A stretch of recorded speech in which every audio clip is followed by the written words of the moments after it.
Well, still no official word on a potential next manager, a potential next president of baseball operations, but there's still lots of scuttlebutt gossip to talk about with Andy Martino. But it's more less speculation and more actual information. That's right. As Andy eats popcorn and string cheese, we'll get into that in a second. Shannon Podcast starts right now.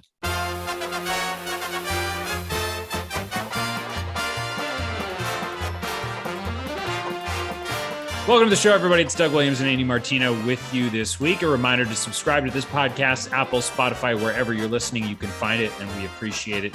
Shannon is brought to you by Verizon. It's 5G built right for the Mets from the network more people rely on, only on Verizon. You can check out Baseball Night in New York on SNY, the actual TV station, weeknights, 6 o'clock. You can see both of us on there. Also, we're going to be once a week moving forward now that we've reached the off season, instead of the consistent Monday, Thursday. However, if news breaks, we'll be there for you. We'll do a special edition episode if it calls for it. So just, don't unsubscribe or do anything crazy or rash. We'll still be here supporting you and your Mets needs all off season, just for the most part, once a week. So Andy Andy's a routine nutritionist recommended snacker. So Yep. not a fan of big meals, but today's snack right before the show was popcorn and string cheese and grapes. But he ate the string cheese like an adult. He didn't take his time with it. No, I didn't de-string the cheese. That's true. No. I like doing. That's how I prefer to eat string cheese. Stringing it. Yeah. Oh, that's interesting. I like to just bite into it. I think it tastes good. You know what else I like to do is take it sometimes and get a lighter and pretend I'm lighting a cigar. My family thinks that's funny. Okay. Well, they're enabling your That's true. Your dad humor, clearly. True. So, Andy, we don't have technically any big time updates. In our last episode, the coaching staff announcement was made. Well, not announcement. You broke the news in the middle of the podcast. So we'll get into the coaching staff. Yeah. Well, you were recording it? Uh-huh. How exciting. We'll get into the coaching staff stuff in a second. But let's get presidential. We're going to throw out the obvious names and see where things stand. So also last week was the Theo Epstein news that you also were the first to report. Oh, yeah. That he and Steve Cohen had a conversation and it wasn't a fit. Do you think that from your read on the situation that it was obviously never a fit, but they felt like they had to do their due diligence to say to their fan base, hey, we asked and he doesn't want to do it? That's exactly right. Have the meeting. Someone like me finds out about the meeting. Case closed. It was never going to be a thing. I mean, the only thing that made this a thing was that there were like 6 columns from respected baseball writers saying that Theo Epstein's the solution for the Mets. So people started to think, boy, there must be something to this. But there never was. Well, that makes it pretty simple. I think it was all along kind of a messy fit. And because of a point that you've made on the show, it's kind of the not coaching tree, but underneath Theo came Jared Porter and Zach Scott. And, Zach Scott's in some legal trouble at the moment. Jared Porter is out of the game completely due to his own actions. And, you've made the point before too, that the Mets had high hopes for Jared Porter as a guy who could kind of branch from the analytics to the scouting and kind of like make sure that everybody had a voice because he had a background kind of in both and merging the two. So clearly Sandy and his disappointment about that, it would have made for another press conference with tough questions to answer, like it would have been, don't you think that they had hired Theo Epstein, it would have been like, Sandy, did you give any thought to the fact that. Yeah. And I can see why you want to avoid that. I mean, it's just been a turbulent year or so. Okay. The next name, David Stearns, his Brewers are playing today. Again, they can't talk to him yet. Is there any way for your reporting to progress while we're kind of in a holding pattern there? I hear that there may be some interest on Stearns' side, but there's incredible skepticism in the industry that the owner of the Brewers, Mark Adnazio, would allow him to interview with 1 year remaining on his contract. Adnazio apparently loves him, wants to keep him, has him, so he doesn't have to do anything as far as granting permission. So the Mets are going to give it a shot, but it sounds unlikely. Another option would be, if they really want David Stearns, to wait a year and hire someone in a year. But then they would have to deal with the perception that they once again didn't get someone this time around. That shouldn't be the ultimate concern. Obviously, it concerns what's best for your organization, but they could wait a year. It'd be best, honestly, for that perception problem to be totally transparent. I know they would never do that, but like, hey, we're going to wait for David Stearns' contract to go up. Like, he is going to be the Mets president of baseball operations in a year. We're just going to wait for his deal. And there's no way that he can, this sounds like a stupid question maybe, but like, there's no way that he could just breach his contract and the Mets could say, well, we'll handle it. No, because then the Mets would have a tampering charge on their hand. If you don't get permission, you can't. I mean, literally, Sandy Alderson can't text Billy Beane right now. Close colleagues know each other extremely well for 30 some years, for 25 to 30 years. And if there's ever a tampering investigation, they confiscate phones. MLB does. So if Sandy texts Billy Beane like, hey man, off grid, but like, are you interested at all, or should we just move on? Just tell me. Then that message could be seen by MLB's investigations department if the A's owner wanted to pursue it. So you can't do anything. So what if you say, hey, Billy, like, can we go to Earth Cafe in Los Angeles next week? And then you talk about it in person. There's nothing preventing people from having contact with each other if it's not about a job, but you have to be careful. Then they're seen, and there's photos taken, and TMZ Sports is taking a photo of the Brad Pitt guy meeting with an older guy, and it's like, who's that? And then they figure it out, and they're like, oh, tampering. I mean, seriously, they could. Like, if they happen to find themselves at the same wedding or something this weekend, that'd be very convenient, but they have to be careful. Feels like ways around it.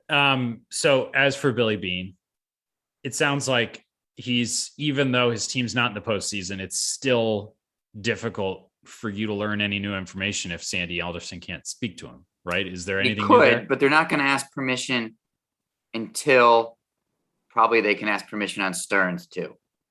Because it's a delicate situation for both of them in that once Billy Beane throws himself in the mix, or David Stearns, they have to get the job because they have jobs, right? They have to has to be like, this has really got a lot of momentum behind it. So you don't want to interview Beane tomorrow and then leave him hanging for 2 weeks while the Brewers keep playing. So they're trying to be the process somewhat streamlined that way. That's what I am told. So if you reach a point where you can speak to them both, how do you maneuver that? Because you don't want to keep either one waiting. I think it'll be real quiet at that point. I don't think we're going to get the kind of executive search like we had last year, where it's like this interview, then this interview, then this interview, and we kind of know about it. I think it's going to be like, get permission on those guys, try their best to speak to them secretly, get a vibe and being like, all right, which lane are we going to pursue here? If they can even get permission to speak to Stearns. And there's some other guys too. There's a guy at the Dodgers, Brandon Gomes, who they've talked about, who's the assistant GM of the Dodgers. Josh Burns has been mentioned internally a little bit. So it's not just these few people, but the permissions would all happen kind of simultaneously. But in terms of like where we are now and where we were a couple weeks ago when, I guess we first started kind of throwing these names around, Billy Beane's no less of an option for the Mets than he was. The Mets are, as of this hour, as far as I know, certainly as of late last week, the Mets were hopeful, though not certain, that Beane could be in play for them. That has not changed. And what about Gomes? Why do you think that that's a person of interest for the Mets? Dodgers. That's just sort of happens when a organization is successful. People start to get like James Click and Kyle Bloom getting GM jobs out of Tampa, or president of baseball / GM jobs. So you look at who is in the Dodgers front office. Farhan Zaidi is already gone, thriving in San Francisco. Josh Burns has had a few jobs, and it's not certain that he would want this job. I understand he's content with what he's doing. Friedman's not going anywhere. So Brandon Gomes, let's talk to him. Kind of could work that way. And they have a guy, Ben Zosmer, who's the head of their R&D of the Mets, who came from the Dodgers already. So they might have some insight there about the inner workings of the Dodgers and who you might want to try to pick off from them. There's got to be some people who have just kind of coincidentally found themselves in really good organizations, who like deep down know like that they're not responsible for their organization being there every year and still take the jobs. Like I'm just imagining every coordinator that Belichick's ever had that has correct been a horrible head coach. It just sometimes you find yourself in a position where your resume looks better than the actual quality of your work, and then you get a job that you probably don't deserve. But I've always thought like the last couple of years, poach anybody from the Rays, because kind of like Billy Beane and the A's, it's like the amount that they do every year with how little they have. Incredible. That's the type of organization that would intrigue me in terms of hiring some sort of executive, whereas like the Dodgers, I mean, they have the money to sign Mookie Betts. Yes, they're incredibly impressive as an organization, but I know what you're saying. I wonder if that Mookie Betts deal is going to end up being bad and the Red Sox are going to look good on that.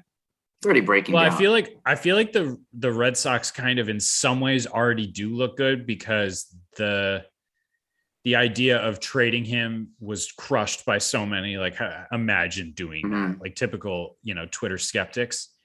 But, they're already in the postseason. They got Alex Verdugo, who, offensively is a pretty good player, and prospect haul as well.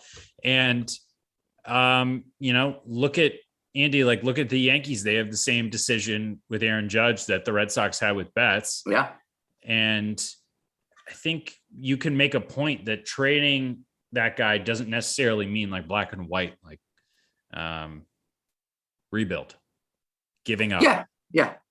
It can sometimes just be a business decision, and you still want to win baseball games. But anyway. Yeah. Well, look at the Giants. You don't have to tank. There's a lot of different ways to start a winning phase.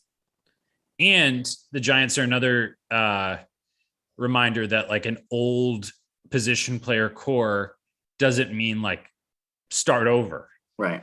Because guys can still play to the back of their baseball cards, even when they're in their mid 30s, which that's been part of the reason that team's been fun to watch. All right. You're listening to Say Anything Podcast, brought to you by Verizon. It's 5G built right for the Mets from the network. More people rely only on Verizon. Andy is sneaking in popcorn. It's like we interrupted his snack and he's so desperate. This is the second time he's had a little bit more popcorn since we've been everything got messed up. We're taping this at 12. I had a whole thing from about 10:45 to 11:45. I was going to quickly Swiffer my living room. I did half of that. And then I was going to do a quick favor for my wife. And then I was going to have my snack and then do this with you. But I got a work call that spanned that whole hour. I accomplished nothing but half of the living room Swiffering, and didn't help my wife with the quick house thing, and had a very productive Mets related reporting call, but was hungry when we started. And that's my story, why I'm sneaking popcorn. And half the living room is just accumulating dust. I know. It's uneven. It's like when you mow half the lawn. Yeah. Now, when you say Swiffering, are you talking about like the wet Swiffer mop, or are you by hand like dusting? I like the dry Swiffer thing. It just works better than a broom to get your wood floors cleaned. Okay. So you're down on all fours, kind of like using. No, it's on a mop type contraption. Oh, it is on a mop. Okay. But it's not wet. Okay. Now that we got that out of the way, coaching staff, Andy. So first of all, I want to get into why I was confused by your reporting, but I'm sure it wasn't confusing to you, because the way these things are worded, I'm sure is normal in baseball, but maybe abnormal in normal life. So everybody that you listed, other than Jeremy Hefner, was free to seek other jobs. Does that mean that they have a job with the Mets if they don't find another one? Good question. No, it's a courtesy. It's like, hey, most likely their contracts expire on October 31st. That's standard. So it's like, go ahead and look for another job now. October is when a lot of these jobs start to get when this is kind of the season to look for a job. We're not going to make you wait until we let you go on Halloween. Go ahead. You're out. So go ahead and look for a job. Oh, you Hefner, you over there, come back. You're not so quick. You're still yeah. It's here. like, Jeremy, could you stay with us just for a second? You're not necessarily the pitching coach, but you can't talk to anyone else. Well, so they move on from, there's some names in there that Mets fans are familiar with. Ricky Bonas has been in the organization for a long time. There were a couple of years where he was not with the organization, and then he was went brought back down to the minors for a while. Okay. Gary DiSarcina, Hugh Quattlebaum is back to a minor league hitting instructor, I believe. Minor league role of Binghamton, some kind to be determined. Did they send him to Binghamton? Did I miss that? I'm not sure. I can't remember where. He'll be in the minors. He's got one more year left on his deal.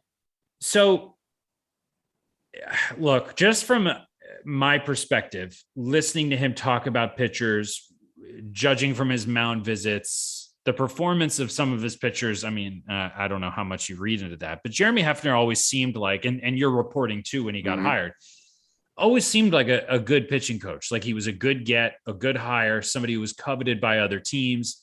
He was, normal, kind of track record in terms of the assistant pitching coach in Minnesota, becomes the pitching coach with the Mets.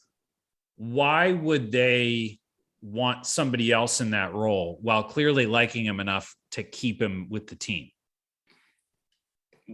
From Jeremy Hefner's mind out of your mouth, he's probably wondering the same thing because he's caught in a little bit of a middle ground. I think he is a very good pitching coach, and he's exactly the kind of pitching coach that fits in with what many organizations are looking for. If you look around the league, most pitching coaches are under 40 right now. I don't know why I said most. I should be more precise than that. Many are really young and pitched were like contemporaries of Hefner, Andrew Bailey and Caleb Cotham and some guys like that. And he would be very much in demand if they did let him speak to other organizations. I don't know if there's a big league pitching coach job available right now for him. The one in San Diego right away is one I could think of for him. But the Mets have the contract option on him. He agreed to the option. And so therefore he's under team control. So whatever they decide with Hefner, I guess 2-part question here. And I'll start with, are they going to let, no matter who the manager is that they choose, do they care about the manager's input for his role more than the president of baseball ops, or do they need both people to talk before they? I think in a perfect world, they're importing a manager and GM from Oakland on the same day. So that would help. I don't know if that's going to happen, but that's one thing. If that doesn't happen, you hope that the new GM, manager, and president are on the same page enough to deal with it and not have it be like, I want him, I don't. Just like, is he good? And Sandy will put in his 2 cents, which is positive about Hefner, and they'll figure it out. But he could be in some kind of coordinator or director role somewhere in the organization, in theory. And then he'd probably be out with another organization if it went that way after this next season. Go to be a pitching coach somewhere else, or they could commit to him as their guy and say, "Hey, this guy's good. We want him to be Bob Melvin's pitching coach," and that's just the way it is. So maybe Bob's like, "No, I want, so and so." These are the conversations that'll be happening. So, the rest of the coaching staff that hasn't been hired yet after your reporting last week, manager included, are these things completely on hold until they hire somebody? Pretty much. Yeah, it'd have to be.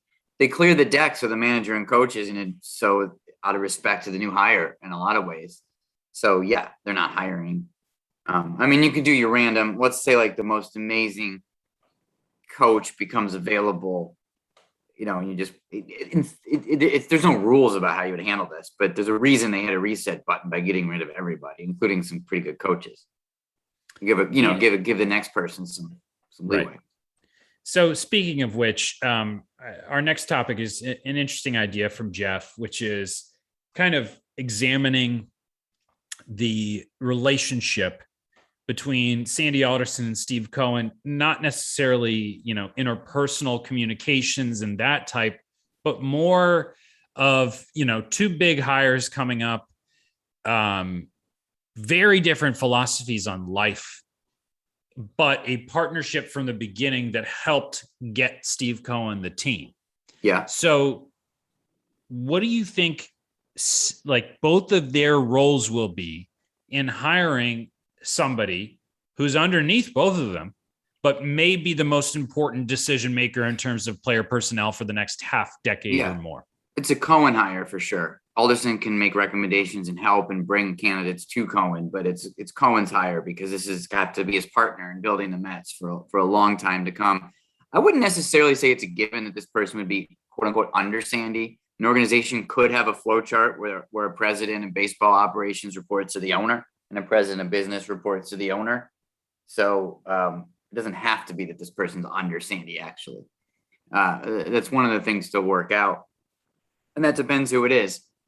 Maybe it's somebody who doesn't value Alderson's input, or maybe it's someone that wants him in the room. And that will be up to Steve Cohen and the new person with some input from Alderson. That's really interesting to think of, these interviews potentially not even involving Sandy Alderson. And I didn't say that, though. I'm just saying that. No, but, if it's a Steve Cohen hire and this person may not be working under Sandy, that's all I'm saying is like, he's not going to get the final input. He doesn't have final cut. And I think, no, he does not. Look, it's easy to forget that when Sandy was hired, this hire was the next thing on his to-do list was hiring a president of baseball ops. That didn't happen. And since then, because of Porter and Scott, he's become the GM a couple times. He's answered a lot of questions about players and injuries and stuff that he did not sign up for. It wasn't the job that he took. So again, and this is a reminder that we've both made on the podcast, he's going to be in charge of ticket sales stuff and promotions and community outreach and that's what a president of an organization does. It's a company. Right. And there's a lot of stuff that a company does other than play baseball games.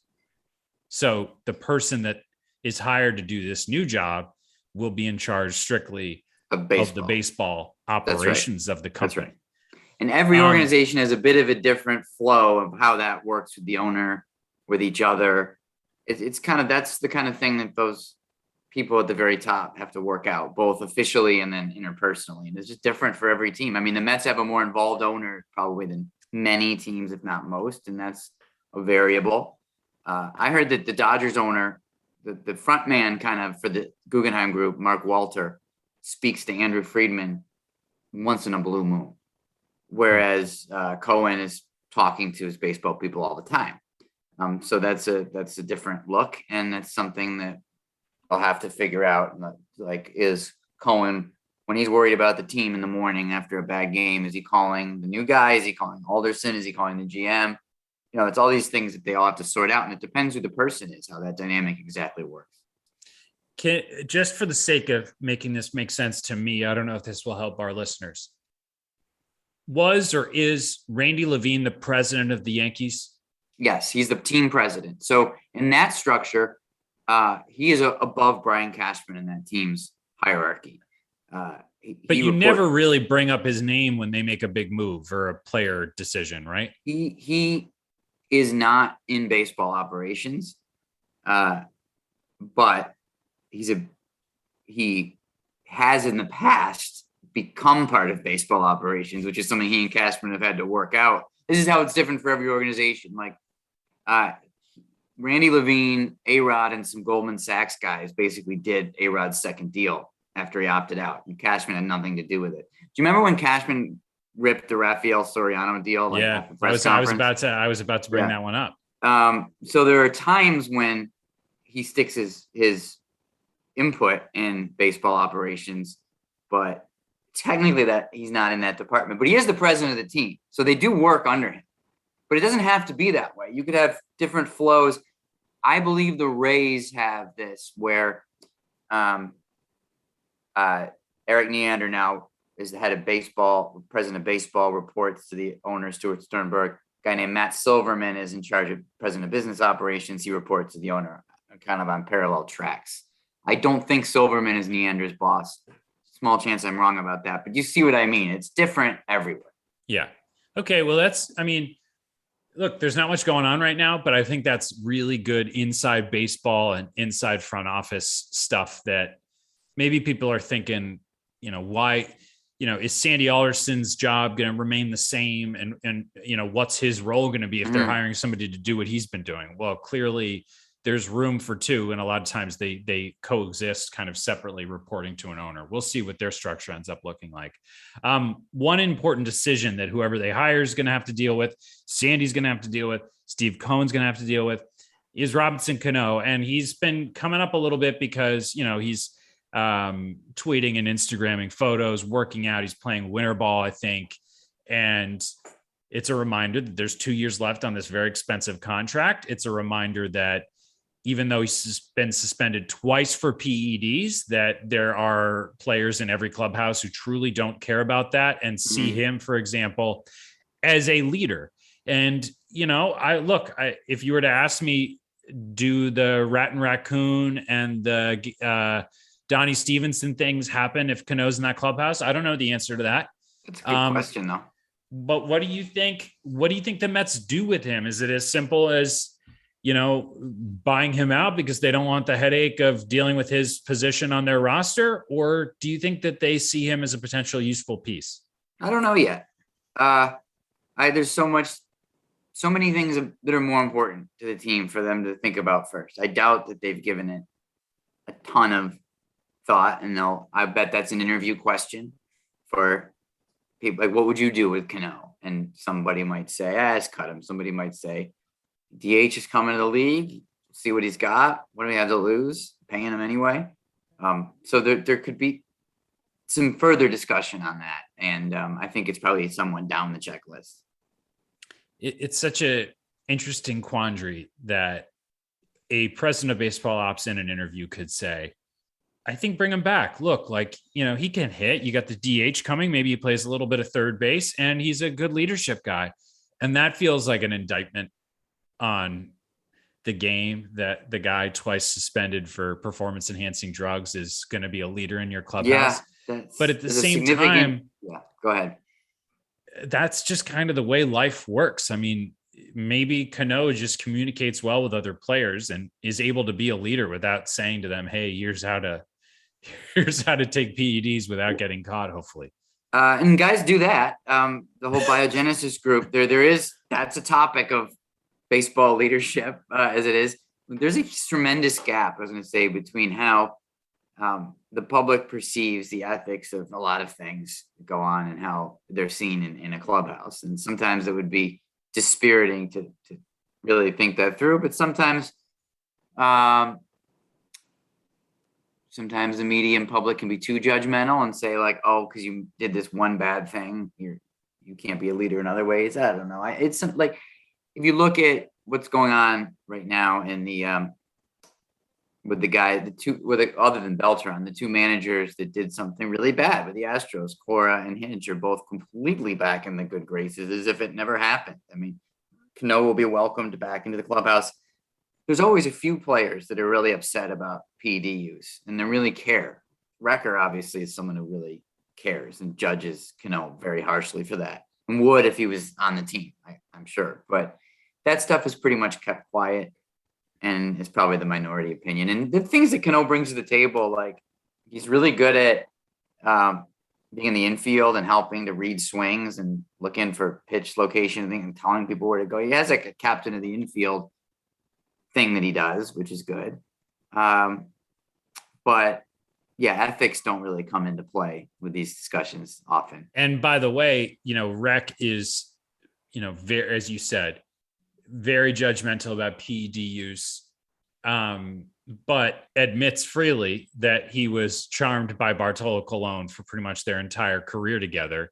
As with the pitcher and catcher relationship, loved him, thought he was great for their clubhouse, and was able to see past the PED use because it was like he was too much of a great teammate, and Right. I loved his presence in our room.